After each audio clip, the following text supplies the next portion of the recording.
Mau kemana? Kau pasti mati. Mau kemana? Pasti kamu mati. Itu bahkan dalam surah Yusuf itu dijelaskan. Silakan akhir-akhir surah Yusuf, Bapak buka. Bahasa Indonesianya begini, kurang lebih Allah katakan begini. Silakan lakukan apa yang kamu mau lakukan semau-maumu, karena kami pun menunggu kelakuanmu nanti di akhirat. Kita tunggu semua itu. Allah tunggu semua kelakuanmu itu. Maka kalau sudah masuk kubur, gak ada, putus. Gak bisa lagi kita sholat, gak bisa lagi kita puasa. Kata Nabi, ketika kau sudah masuk alam kubur, hanya 3 lagi yang bisa membantumu. Apa gerangan? 1, anak yang soleh dan soleha, almarhumah dan almarhum. Beliau suami istri tidak bisa lagi sholat, tidak bisa lagi puasa, tidak bisa lagi sedekah, tidak bisa lagi haji. Yang bisa dilakukan amal-amalnya mengalir adalah anak yang soleh dan soleha. Demi Allah, hanya 1 yang menemaninya masuk ke dalamnya. Apa itu? Kain kafan. Mulai dari yang paling kaya sampai yang paling miskin, kainnya sama, kain kafan. Tidak mentang-mentang dia kaya dikasih kain sutra, tidak. Teman, handai tolan, keluarga, tidak akan ada yang masuk menemani kita. Ibu-ibu ini orang-orang kaya semua. Ibu sekarang pakai parfum merek-merek internasional, Bulgari, Angelman, Hermes. Begitu ibu meninggal, apa parfumnya? Kapur barus. Iya, hilang semua itu. Harta ini ibu-ibu nih yang cantik-cantik, yang mukanya sudah di bleaching, dia apa semua, mukanya putih, lehernya hitam. Ya, Bu, nih yang cantik, cacing tunggu di kubur. Jangankan masuk kubur, ibu meninggal, jenazahnya disentuh tangan kita, menyentuh pipinya jenazah, tidak ada yang mau langsung sentuh tangannya. Dia cuci bersih-bersih tangannya dulu kita. Jijik dengan jenazah kita. Teman, handai tolan, keluarga, tidak akan ada yang masuk menemani kita. Sudahlah, kalau kita meninggal, Pak, keluarga tidak bakal ada yang mau menemani. Apalagi kawan kita. Jangan harap anak buah kita, malah dia doakan kita cepat mati supaya dia ganti. Coba, ada orang meninggal, ada kawannya, tidak usah temani di situ. Coba lihat saja grup WhatsApp kita. Bapak Ibu kan semua punya grup WhatsApp. Iya toh? Punya grup WhatsApp. Coba kalau ada yang meninggal, jangankan ketik doa, nulis doa, baca doa, enggak. Apa dia kirim? Stiker. Iya toh? Apa dia kirim? Innalillahi wa inna. Enggak, dia ketik itu doa, stiker, Pak. Begitu, sudah itu dia blokir kita punya nomor. Dia hapus. Takut malam-malam ada WhatsApp nomor dengan kita. Sudah itu kau nonton, jangan lupa like and share. Ibu-ibu, bapak-bapak, ada berapa rukun iman? Berapa? 6. 5 itu rukun Islam. Rukun iman ada 6. 1 diantaranya percaya kepada hari akhir. Nah, biasanya orang ketika berbicara tentang kematian itu berbicara tentang hari akhir. Dan biasa kalau saya bicara kematian, tiba-tiba anak muda langsung bicara, orang kalau mati itu Ustaz, tua dulu. Tidak. Yang namanya kematian tidak harus tua dulu. Ini anak muda kalau kita cerita kematian, langsung orang tua dia lihat-lihati.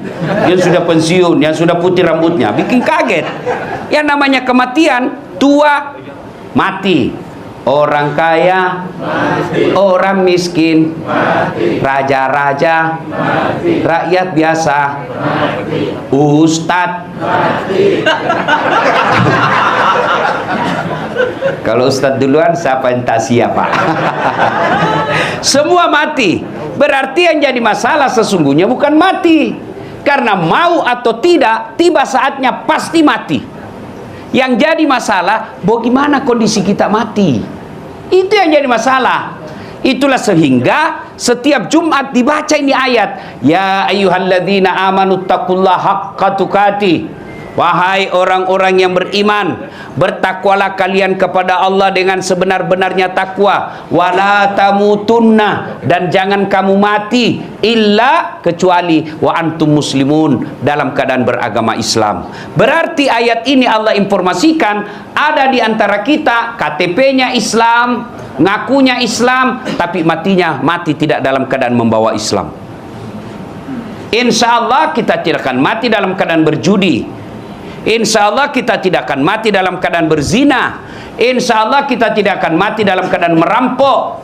Tapi yang bisa membuat kita mati kafir, hubbi aklil haram, suka memakan makanan haram. Satu di antaranya menerima serangan fajar ketika pemilu kemarin.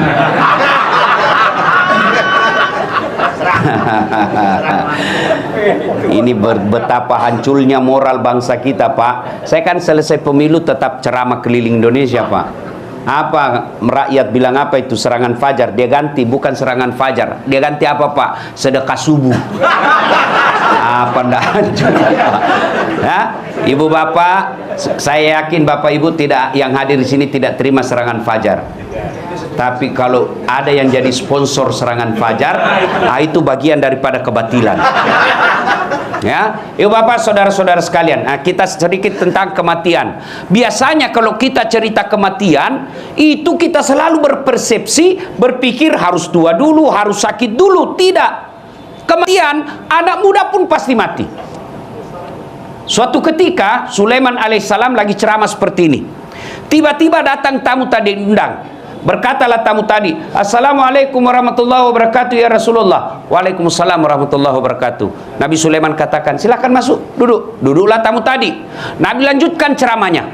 Belum selesai Nabi ceramah, tiba-tiba tamu tadi, Pak, diangkat tangan. Ya Rasul, ada pekerjaan saya penting, tidak bisa ditunda dan tidak bisa dimajukan. Saya izin pamit dulu. Kata Nabi, silakan. Berangkatlah tamu tadi.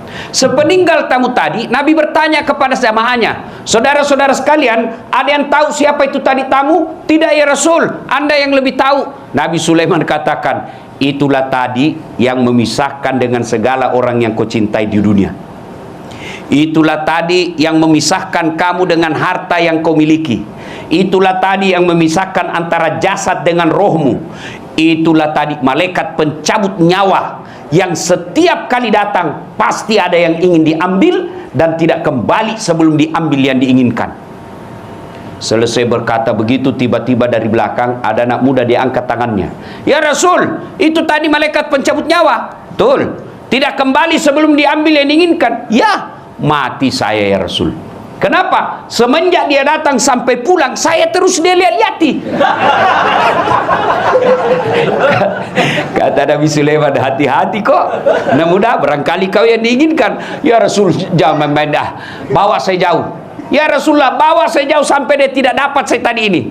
Nabi Sulaiman katakan, baik. Angin, tolong terbangkan anak muda ini. Nabi Sulaiman dengan izin Allah, mujizatnya pandai bicara dengan binatang, pandai perintah angin, bahkan dia adalah manusia terkaya di dunia sampai sekarang ini. Kata Nabi Sulaiman, angin, tolong kau terbangkan anak muda ini, bawa di mana mau pergi. Siap. Diterbangkanlah anak muda ini, Bu. Kiri kanan, lurus kiri kanan. Dia pikir saya sudah jauh, saya kurang ngajar, tidak dia dapat lagi saya tadi itu. Bikin kaget-kaget. Angin. Sudah turunkan saya, sudah saya jauh ini. Turun. Pas turun, baru satu langkah diinjakkan kakinya di tanah, langsung muncul itu tadi tamu. Dari mana kau? Dari tadi saya tunggu kau. Kenapa saya tinggalkan majelis tadi? Karena di sini takdirmu harus mati. Akhirnya dia tinggalkan, dia hindari kematian. Justru kenyataannya dia datangi kematiannya. Kullu nafsin sa'iqatil maut. Semua yang hidup pasti akan mati. Sebaliknya, kalau tidak tiba saatnya, biar setengah mati kau mau mati, tidak akan mati. Ini ada cerita, wallahu alam benar atau tidak. Ada ibu ketahuan suaminya selingkuh. Dia dapat WhatsApp-nya lope-lope. Sakit hatilah dia. Akhirnya dia mau bunuh diri. Dia ambil racun, dia masuk di kamarnya minum racun. Karena buru-buru takut didapat anaknya, Dia buru-buru minum racun, akhirnya lebih banyak masuk di hidungnya daripada mulutnya. Muntah-muntah, tidak jadi mati. 1 bulan kemudian ketahuan lagi suaminya selingkuh. Dia mau bunuh diri, lihat racun, bulan lalu gagal. Dia ambil pisau, Bu. Dia iris urat nadinya. Rencana bunuh diri, dia iris urat nadinya. Dia lupa ternyata pisau yang dipakai pisau tumpul. Tidak jadi lagi mati. 1 bulan kemudian bertengkar lagi sama suaminya. Dia mau bunuh diri. Dilihat racun gagal. Dia lihat pisau gagal. Akhirnya dia lari ke belakang rumahnya, lompat masuk ke dalam sumur. Ternyata dia lupa waktu itu musim kemarau. Ternyata air dalam sumur tidak cukup. Tidak jadi lagi. Saudaraku, ajal bila tiba tidak bisa dimajukan, tidak bisa diundur. Kullu nafsin saikatil maut. Semua yang hidup pasti akan mati. Tungke maki nyawai pasti mati, kata orang Bugis. Al mautu babun, mati adalah pintu yang setiap kita melewatinya. Nah, sekarang ibu bapak pernah ngantar jenazah? Pernah ngantar jenazah? Bukan pernah, sering. Itu kata Nabi, kalau kalian meninggal, 3 tuh yang ngantar kamu, 2 yang kembali, 1 yang tinggal menemanimu masuk kubur. Apa gerangan yang mengantar kita ke liang kubur? 1, keluarga, handai taulan, sanak saudara, kenalan, tim sukses.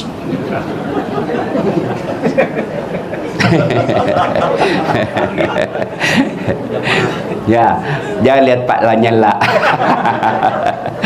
Tim sukses semua ikut ngantar kita, tapi demi Allah tidak ada satupun yang mau masuk menemani kita di kubur. Jangankan masuk ke dalam kubur, tidur aja di atas kubur kita, di samping kubur, tidak ada. Percaya ibu, besok ibu meninggal, jangan harap suamimu mau temani. Meskipun dulu dia bilang, kemanapun kau pergi aku akan mengikutimu, kita akan sehidup semati. Cerita pas meninggal kawin lagi, Bu. Sampai ada di Makassar komplain sama saya, Ustadz, itu jelek betul sifatnya tetanggaku. Kenapa lagi, Bu? Masa baru 3 bulan meninggal istrinya, belum lagi kering kuburnya, dia kawin lagi, Ustadz? Saya bilang, itu tetangga saya masih hidup, istrinya dia kawin. Iya toh? Masya Allah. Ada kawan saya, Pak Ketua DPD, kawan saya, waktu meninggal istrinya nangis, Bu. Ini kisah nyata, bengkak matanya. Dia bilang apa? Ustadz, rasanya tidak bisa lagi aku lanjutkan hidupku.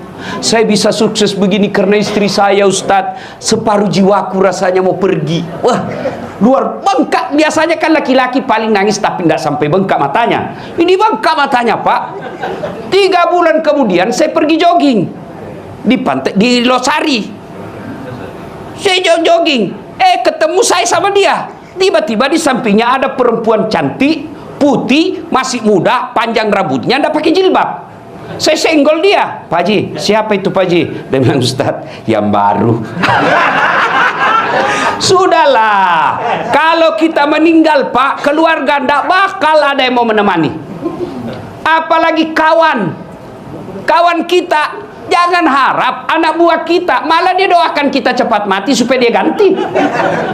Coba, ada orang meninggal, ada kawannya, nggak usah temani di situ. Coba lihat saja grup WhatsApp kita. Bapak Ibu kan semua punya grup WhatsApp. Iya toh? Punya grup WhatsApp.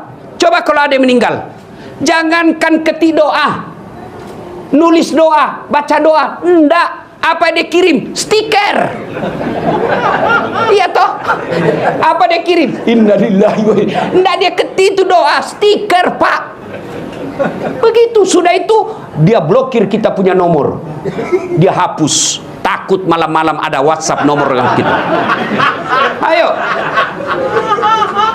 Teman, handai tolan, keluarga, tidak akan ada yang masuk menemani kita.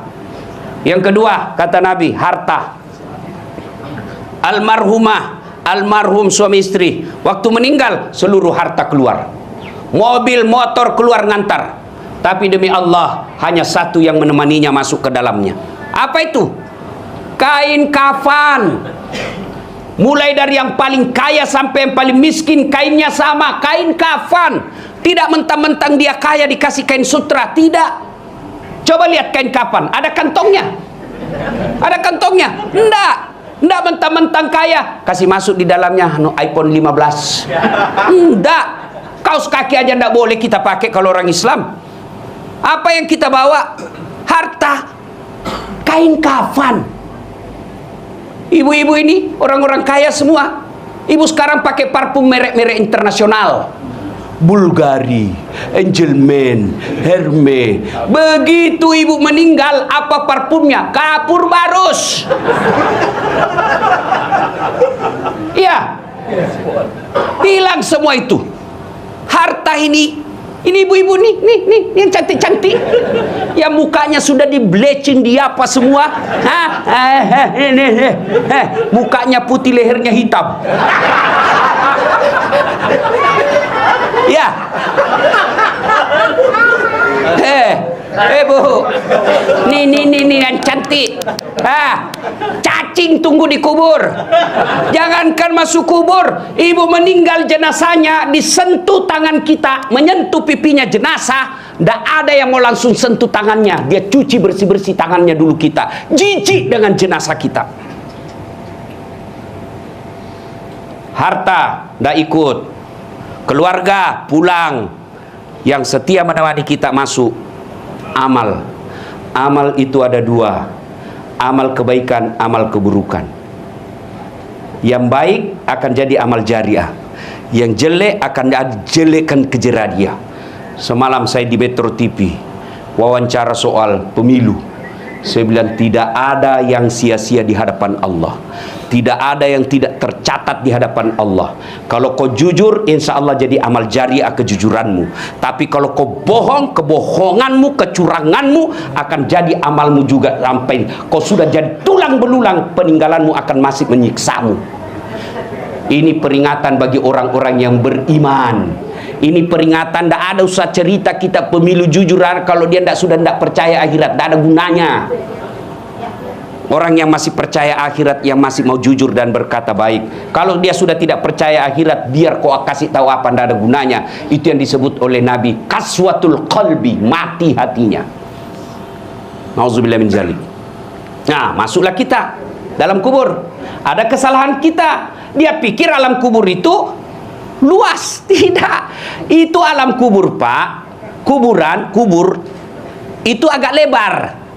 Barangkali 60 cm lebarnya, panjangnya 2 meter. Itu kubur. Apa itu tempat kita? Bukan tempat kita, liang lahat. Tahu liang lahat? Di dalam kubur itu digali lagi sampingnya kan? Yang pas-pas dengan tubuh kita, nggak bisa gerak, nggak bisa apa-apain. Masuklah kita di situ. Jadi kalau ada orang jahat dunia, Pak, suruh lihat aja orang dimasukkan di kubur. Mau kemana? Kau pasti mati. Mau kemana? Pasti kamu mati. Itu dalam surah Yusuf itu dijelaskan. Silakan akhir-akhir surah Yusuf, Bapak buka. Bahasa Indonesianya begini, kurang lebih Allah katakan begini. Silakan lakukan apa yang kamu mau lakukan semau-maumu, karena kami pun menunggu kelakuanmu nanti di akhirat. Kita tunggu semua itu. Allah tunggu semua kelakuanmu itu. Maka kalau sudah masuk kubur, gak ada, putus. Gak bisa lagi kita sholat, gak bisa lagi kita puasa. Masuklah kita dalam kubur. Bapak-bapak, ibu-ibu, pernah rasakan mati lampu? Pernah rasakan mati lampu? Gelisah kan? Padahal kalau bapak mati lampu, masih luas rumah, masih bisa pakai ambil senter HP. Tiba-tiba masuk ular, bapak masih bisa berteriak, "Woi, ada ular, ular!" Masih bisa ngambil kayu pukul, masih bisa lompat ke jendela. Tapi di alam kubur, mati lampunya selama-lamanya. Luasnya tidak bisa lagi gerak, Pak. Ditindis tidak bisa gerak. Itulah alam kubur. Dan kata Nabi, ketika kau sudah masuk alam kubur, hanya 3 lagi yang bisa membantumu. Apa gerangan? 1, anak yang soleh dan soleha, almarhumah dan almarhum. Beliau suami istri tidak bisa lagi sholat, tidak bisa lagi puasa, tidak bisa lagi sedekah, tidak bisa lagi haji. Yang bisa dilakukan amal-amalnya mengalir adalah anak yang soleh dan soleha.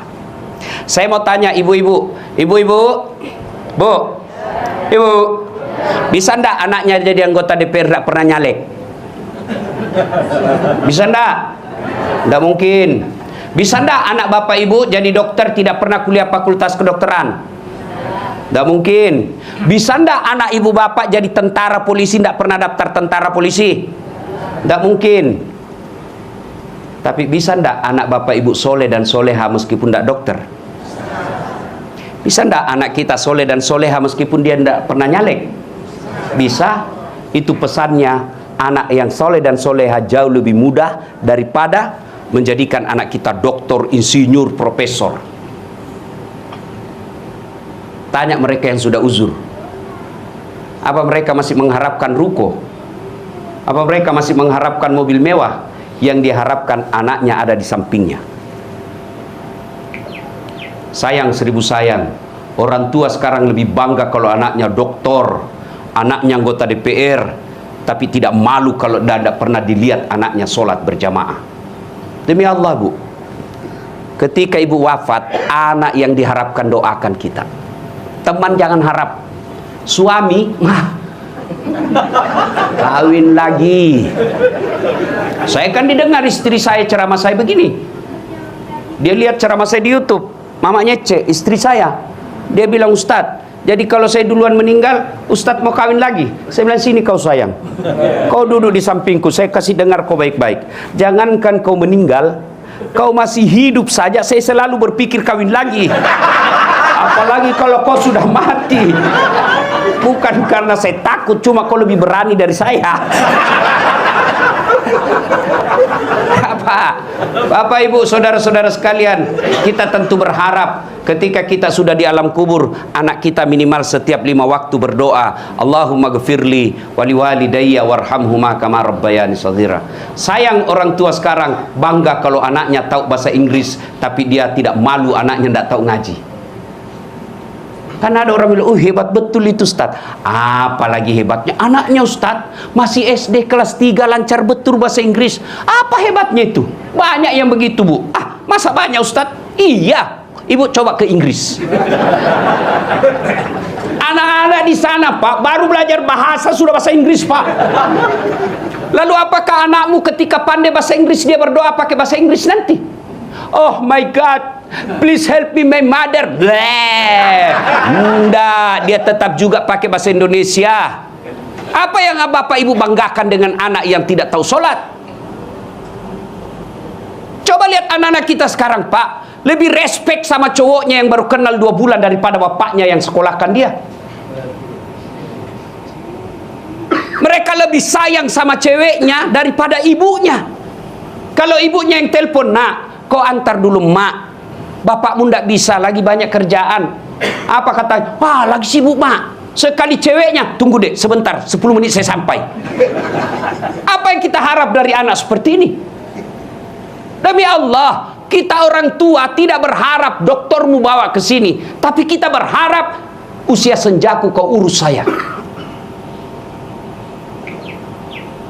Ibu-ibu sayang, kita lebih mengawasi suami daripada mengawasi anak. Ngapain ngawasi anak suami kita? Biar HP-nya kita mau periksa. Untuk apa? Kalau ibu dapat hal-hal negatif di HP, apa yang ibu mau? Gelisah kan? Sengsara perasaan. Mau dicerai? Mampu jadi janda? Tak nampak saya bela bapak hari ini. Mampu dapat yang lebih baik dari yang sekarang. Daripada ngawasi HP suami, mending ibu awasi anaknya. Suami maksiat, ibu ndak tanggung.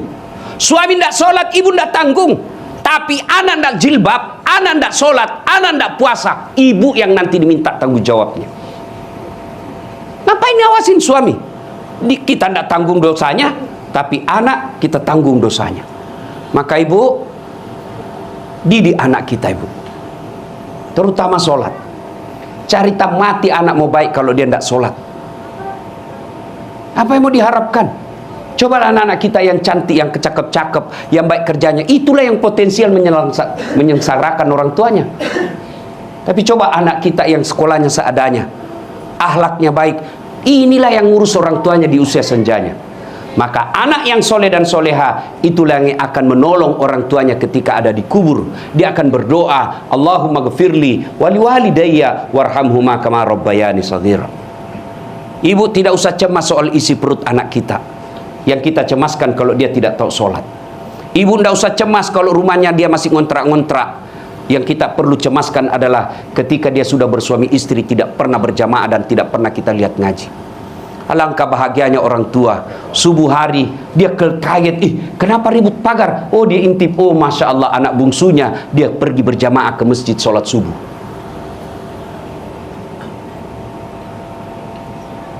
Alangkah sengsaranya kita orang tua. Anak kita tengah malam baru datang. Siapa yang ngantar cowoknya? Jam 2 dini hari baru pulang. Apa yang ibu bapak harap dari anak seperti itu? Maka kita berharap tentunya almarhum almarhumah punya anak yang soleh dan soleha, sehingga menjadi kekayaan buat almarhum almarhumah di alam kubur. Yang kedua, yang bisa menolong kita, sedekatun jariah, sedekah. Ini ibu-ibu ini, ibu-ibu terhormat semua di dalam sini. Ya, banyak saya lihat semua emas berliannya. Ibu, ibu, kalau ibu meninggal siapa yang pakai itu emas berlian? Siapa ibu? Anak, istri kedua. Hancur ibu-ibu hari ini. Ayo, coba lihat, ketika ibu meninggal, dikeluarin itu cincin, nangislah suami. Ini cincin pernikahan kita dulu ibu. Dia tarik, dia paksa keluar. Sudah itu dia cabut lagi gelangnya. Ini ulang tahun pernikahan kita dulu ibu, saya belikan kau di Dubai. Dia cabut lagi, kau punya kalung ini ibu dulu. Waktu kita pergi umroh ibu, habis emas diambil. 3 bulan kemudian kenal sama janda. Dia ambil semua emas, dia kasih jandanya. Dek, ini mantan istriku sudah mati. Dia bilang sudah mati, ambilin emas. Maka ibu, daripada dipakai istri kedua, mending ibu sedekah sekarang. Sedekah. Dan enaknya ibu-ibu seperti yang di dalam ini yang kaya-kaya, ngapain pakai yang asli bu? Lebih asli jual, jadikan masjid. Itu yang namanya pandai menyikapi harta. Apalagi kalau ibu sudah pakai 20 tahun, ngapain lama-lama? Orang juga sudah tahu ibu kaya. Itu enaknya jadi orang kaya, biar palsu. Masa palsu? Orang kaya itu. Iya toh? Beda kita orang miskin, sudah asli. Di mana dia dapat? Ya bu, hei, bu, sedekah, sedekah. Dan demi Allah, tidak ada orang bangkrut gara-gara sedekah. Carikan saya orang yang bangkrut gara-gara sedekah. Saya tahu Pak Lanyala, sekampung kami orang Bugis. Salah satu sebabnya eksis sampai sekarang karena dermawan. Bapak tahu Pak JK? Berapa kali mau dihancurkan, dia apa, diserang kiri kanan, alhamdulillah Allah lindungi. Salah satu sebabnya ribuan anak yatim beliau pelihara. Tidak ada orang senang, tidak ada orang senang itu orang pelit pak. Sebaliknya tidak ada orang yang tidak senang orang dermawan. Saya tanya, ibu-ibu senang mantu yang pelit atau dermawan? Dermawan. Ibu-ibu senang tetangga yang pelit atau dermawan? Bapak-bapak senang sahabat yang pelit atau dermawan? Tuh tidak ada orang suka orang pelit. Sedekahlah, sedekah. Dan hebatnya itu sedekah, Allah pasti ganti. Ibu, daripada setengah mati pelihara jaga-jaga WhatsApp, lebih baik sedekah tolak balas suami. Ya, siapa yang mau dipanjangkan umurnya, dimurahkan rezekinya, dan tertolak dari bencana, maka kata Nabi, hendaklah dia bersedekah. Sedekah Ramadan bulat lipat gandakan. Kalau ibu tidak bisa sedekah, buka puasa ratusan orang di rumah, ya sudah, kirim 10 nasi bungkus ke masjid. Yang makan ternyata ustadz, yang makan ternyata penghafal Quran, yang makan ternyata Pak Imam. Selama darah dagingnya itu dia pakai beribadah, selama itu yang kirim nasi bungkus dapat pahala. Sedekahlah. Saya tidak bisa nasi bungkus, saya hanya bisa sandal jepit dari toilet ke pintu masjid. Ya sandal jepit, dicuri orang, alhamdulillah, mau amal baru. Bersedekahlah. Ada 5 penyesalan orang di alam kubur. Satu diantaranya, ketika sudah dia gosok meninggal arwah, dia gosok matanya, dia buka, kata dia, saya di mana? Kau sudah meninggal, dah saat.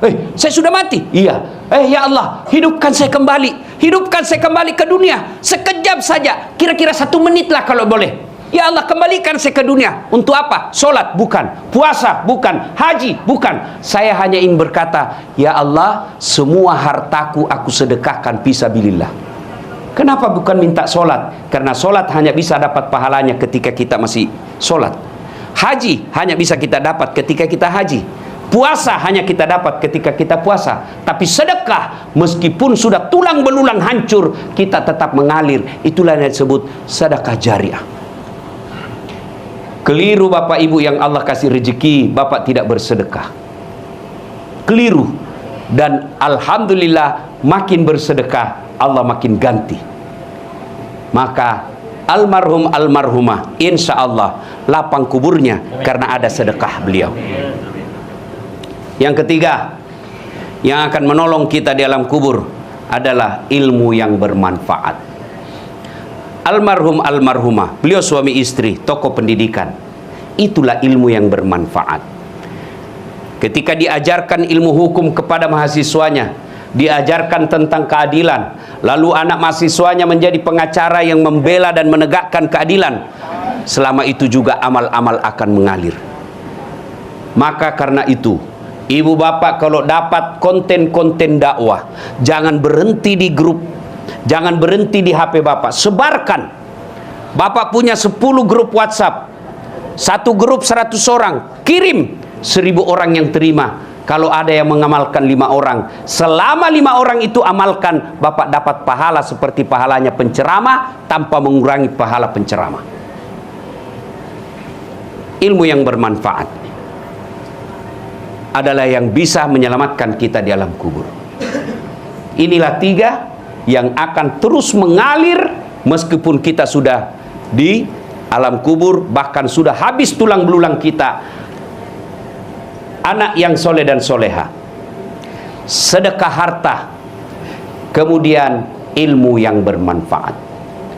Dan orang yang ada di alam kubur sekarang masih transit, belum sampai surga, termasuk Rasulullah Muhammad SAW.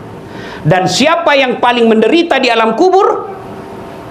Kata Nabi, orang yang paling menderita di alam kubur nanti adalah al-mutahawilu bis sholah, yang menganggap enteng sholat. Saya mau tanya, bapak-bapak, kalau pergi merantau ke Sulawesi Selatan, ternyata bapak tidak nyaman di Sulawesi Selatan, ada pilihan? Ada? Ada. Balik lagi ke Jakarta. Saudara-saudara dari Jawa merantau ke Sumatera, ternyata di sana tidak bagus. Ada pilihan? Ada. Balik lagi ke Jawa. Mangan orang mangan, yang penting ngumpul. Iya. Iya toh? Bapak-bapak kalah pil caleg, ada pilihan? Kalah pilpres, ada pilihan? Ada. Tunggu lagi 5 tahun yang akan datang, kita tanding lagi. Ya, tidak disenang sama gubernur, ada pilihan? Ada. Apa? Pensiun dini. Selesai urusan, biar ada di situ kita lewat. Bukan lagi gubernurku. Iya kan? Ibu-ibu, suami cerewet, suami kasar, ada pilihan bu? Ada. Pulangkan saja aku pada ibuku atau ayahku. Selesai. Ya, bapak-bapak punya istri cerewet, ngamuk aja kerjanya, nggak tahu menghargai suami. Ada pilihan? Ada. 2 pilihan. 1 tambah jadi 2. 2 cerai. Ada pilihan pak. Maknanya bapak menderita di dunia masih ada pilihan. Dan tidak ada orang menderita di dunia dari bangun sampai tidur sampai bangun lagi menderita 24 jam. Tidak, pasti ada senyum-senyumnya. Tapi kalau bapak masuk kubur, ada pilihan. Ibu-ibu masuk kubur ada pilihan. Nggak nyaman pertanyaannya, keluar dulu. Begitu bapak keluar, viral satu dunia pak. Ya. Dan siapa orang menderita di kubur? Al-mutahawil bis shalah, yang menganggap enteng sholat. Tidak ada gunanya ceramah hari ini kalau bapak ibu pulang masih lalai sholat. Mohon maaf, maafkan saya, maafkan saya. Pesan Nabi ketika akhir hayat, pertama yang selalu diingatkan Nabi, jaga sholat kalian. Dan dikhususkan bagi perempuan. Kenapa? Karena pada kondisi dan keadaan tertentu, perempuan paling banyak melalaikan sholatnya. Kapan Ustadz? Ada pengantin. Coba perempuan kalau ada pengantin, bukan cuma uang dia sumbang, sholatnya juga disumbangkan. Ya kan? Diundang jam 11 ya? Ke salon jam 8. Sudah itu mukanya sudah penuh dempul. Ya kan? Tiba duhur, kata suaminya, Bu, saya sudah jualkan kau sawah di kampung supaya aku bisa haji. Ini kau sudah haji tidak sholat, kau pergi sholat. Apa kata istrinya? Kau sadar pak? Saya sadar ini, saya suruh kau sholat. Kau sadar pak? Kau udah lihat ini mikapku 700.000 ini di salon. Oh, haula wala quwata illa billah. Lebih disayang mikapnya daripada sholatnya. Tahu tidak hukuman orang tidak sholat? Buka surah Al-Hajj ayat 47. Satu kali meninggalkan sholat, Allah hukum 1 hari di neraka. Al-Quran surah Al-Hajj 47. Berapa yang namanya 1 hari di neraka? 1000 tahun dunia. Jadi kalau tidak sholat subuh tadi, 1 hari bapak dibakir di neraka. Berapa 1 hari? 1000 tahun dunia. Maka jangan anggap remeh sholat. Bagaimanapun kondisi dan keadaan bapak, sholat. Saya tidak bisa kena air Ustaz, Allah kasih keringanan, tayamum. Yang penting tayamumnya yang benar. Jangan tayamum sambil gosok-gosok kaki, salah itu. Ada juga saya lihat di pesawat tayamum dia kumur-kumur pak. Saya beleng-beleng. Ya kan? Ustaz, saya lagi sakit Ustaz. Adakah kalah sakitnya Nabi Ayub alaihissalam? Tapi beliau tetap sujud beribadah kepada Allah. Kita baru sariawan, tidak sholat. Kalau sariawan dia sholat, sariawan lah.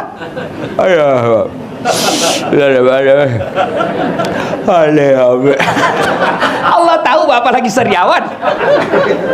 Apa lagi alasannya bapak tidak sholat? Ayo, gagah Ustaz, selebriti. Ada kala gagahnya Nabi Yusuf. Nabi Yusuf itu manusia tercakap di dunia. Bayangkan Nabi Yusuf, itu ibu-ibu disuruh ngiris bawang. Lewat Nabi Yusuf, begitu pesonanya wajahnya Nabi Yusuf, tidak sadar dia iris tangannya itu ibu-ibu.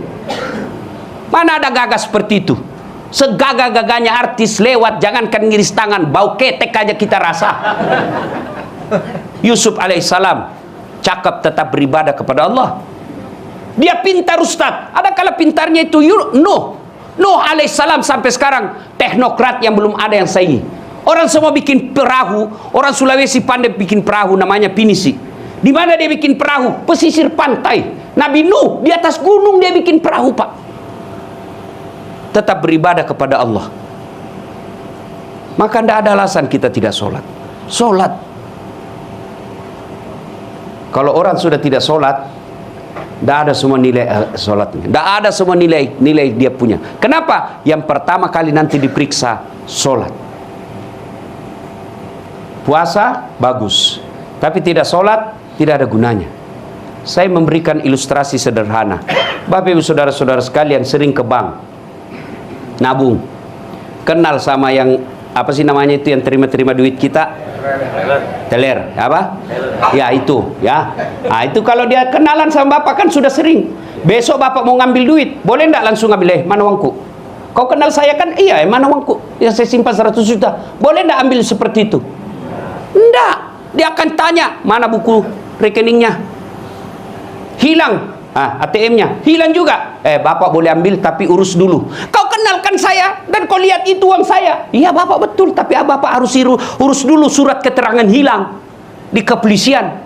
Begitu juga di akhirat. Bapak punya puasa, bapak punya haji, bapak punya sedekah, bapak punya silaturahmi, menyekolahkan anak yatim, tapi tidak sholat.